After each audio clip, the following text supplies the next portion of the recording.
Well, what's up, everybody? How are you here on this beautiful Monday afternoon? Maybe you're coming home from work. Put on your headphones. Can you hear me? Can you hear me now? We're here live on Facebook, streaming live to the world, to all of the people of joy, of the Gozo Nation. If you are looking for creativity in life, this is for you. This stream is I'm going to be talking about how to be more creative in life. And I find that a lot of people, maybe you're one of them, you don't consider yourself a creative type. You think, I'm just not very creative. I'm not a musician. I don't paint. I don't write poetry. Well, here's the good news. I'm not talking about any of those things. I'm actually talking about realizing that you and I have a creative God that loves us. The fact that you might not feel creative, it doesn't really matter. Because what matters most is that you and I have been created by a God who loves creativity.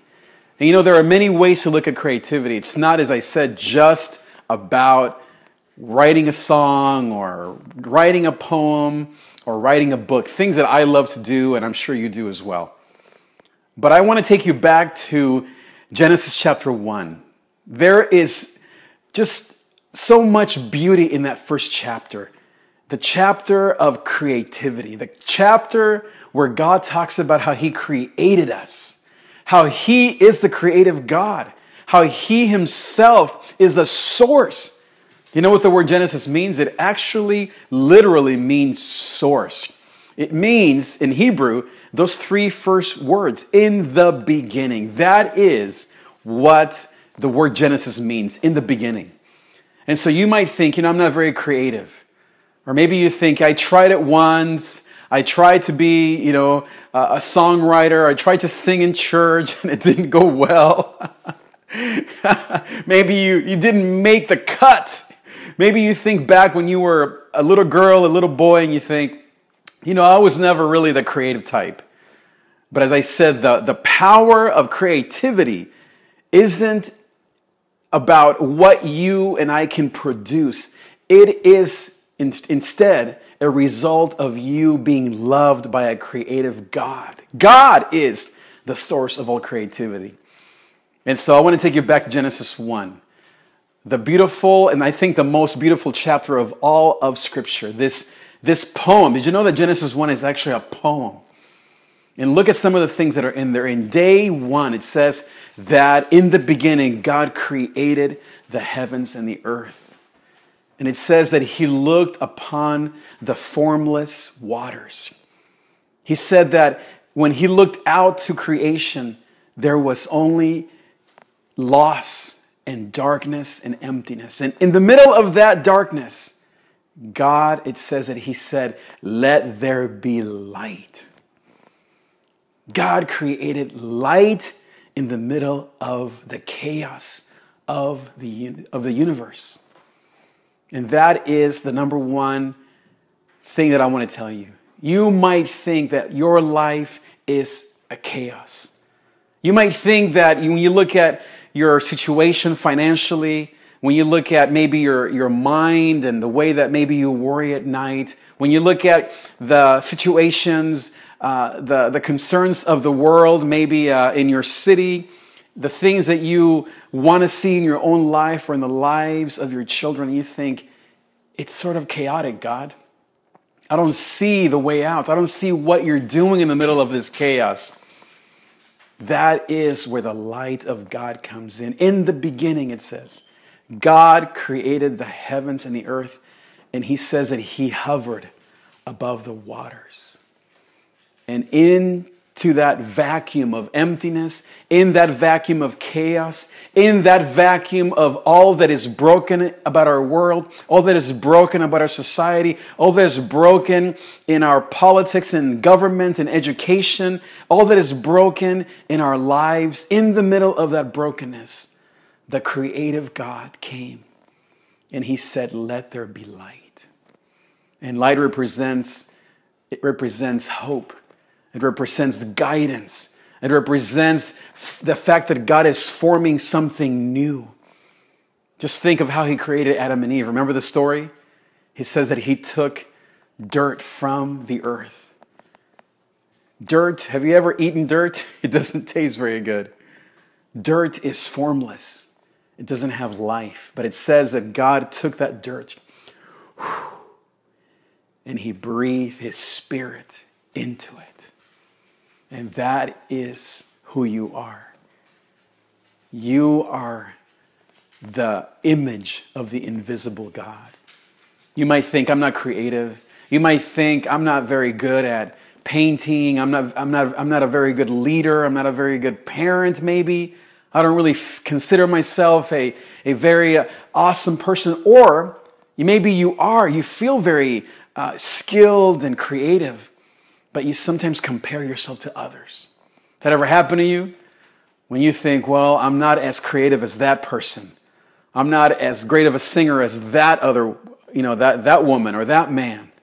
I'm not as great of a speaker as that other person. We're always comparing ourselves. But the beauty of God's creativity and of Genesis 1 is that we all come from dirt. And all of us will return to that dirt. But what makes us unique is not our skill, how much money we make, how many degrees you have on your wall. It's not how high you can sing or how low you can go. It's not any of those things, as good as those things are. What makes us all beautiful and special is the breath of God in your life. The fact that the breath of God lives in you. The imago Dei, the image of the divine, lives in you. And that, my friends, my Gozo Nation, is what makes you creative.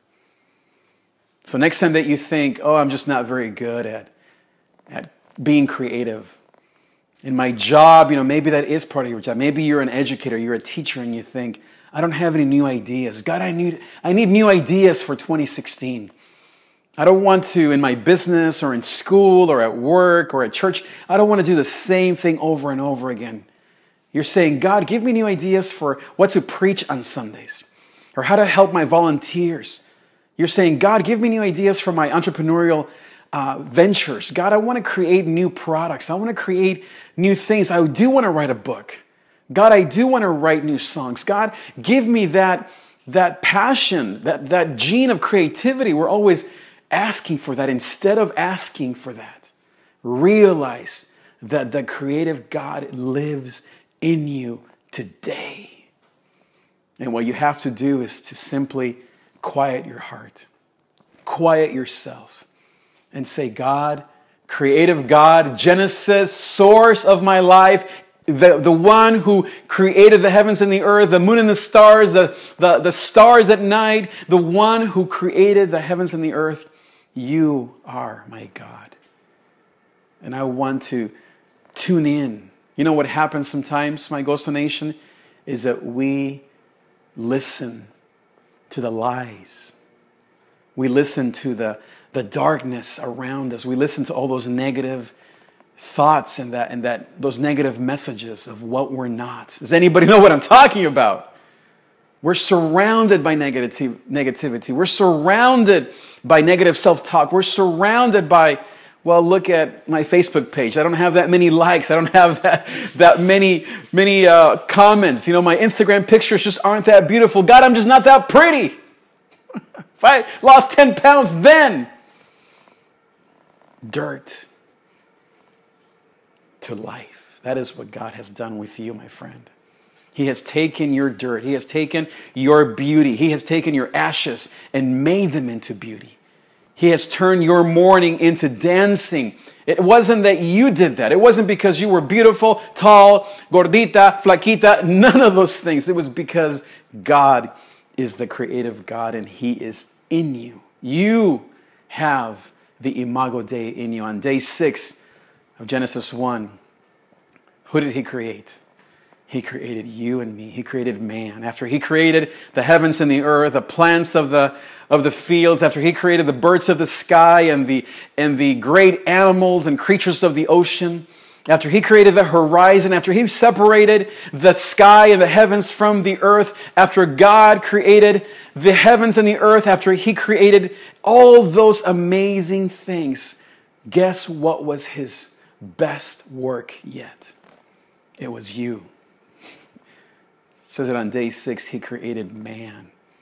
And he said, let us form man in our image. You're not a mistake.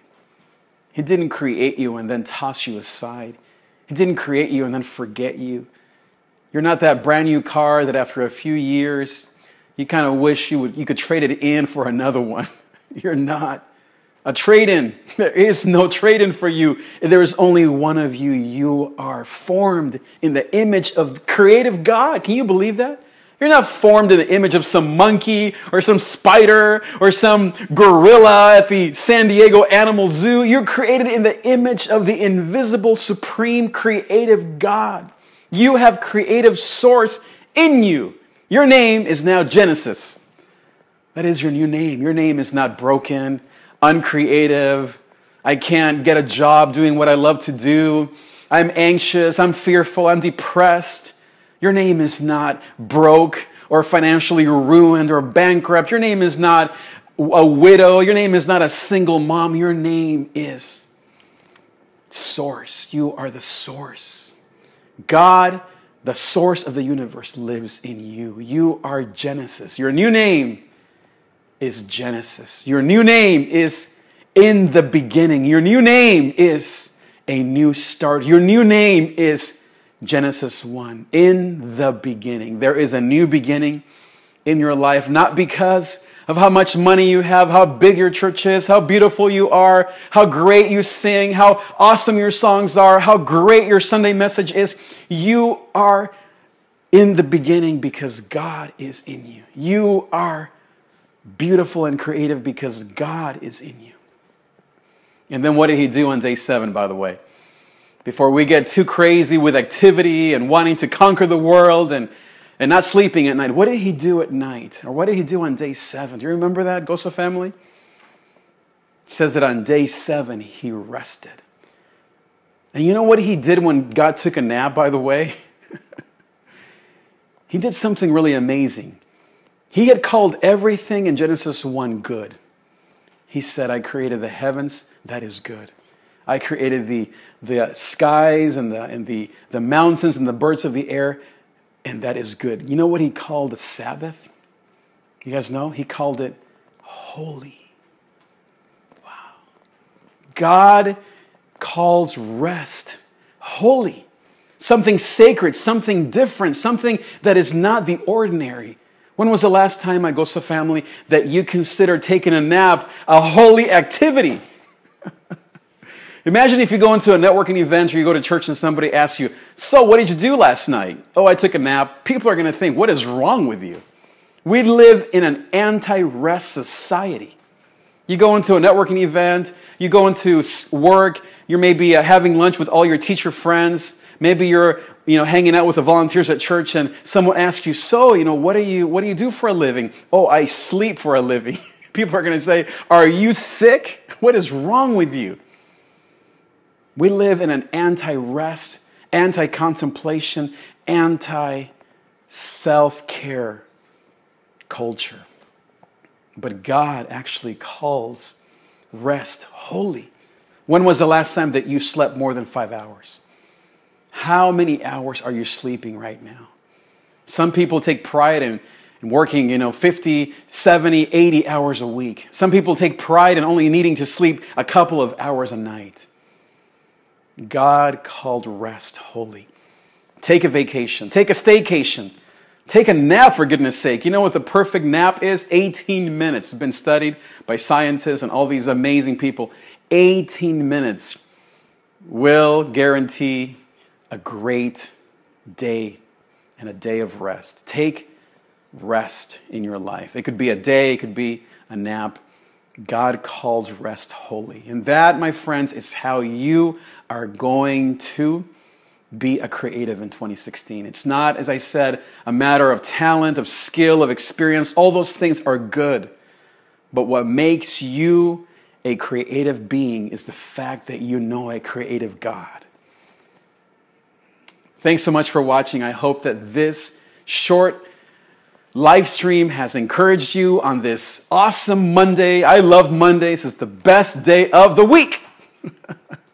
I hope that whatever you are experiencing today, your ups and downs, whatever it may be, that you know that you serve a creative God and that you can therefore be a creative being in church, in your nonprofit, as a volunteer, as an educator, in whatever creative venture you are committed to. Thanks so much for watching. Make sure you check out my latest podcast that I just did with Kay Warren, the wife of Pastor Rick Warren from Saddleback Church.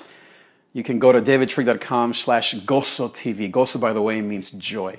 Thanks so much for watching. Make sure that you give me a thumbs up. Make sure most of all that you give each other a high five, and we'll talk to you soon.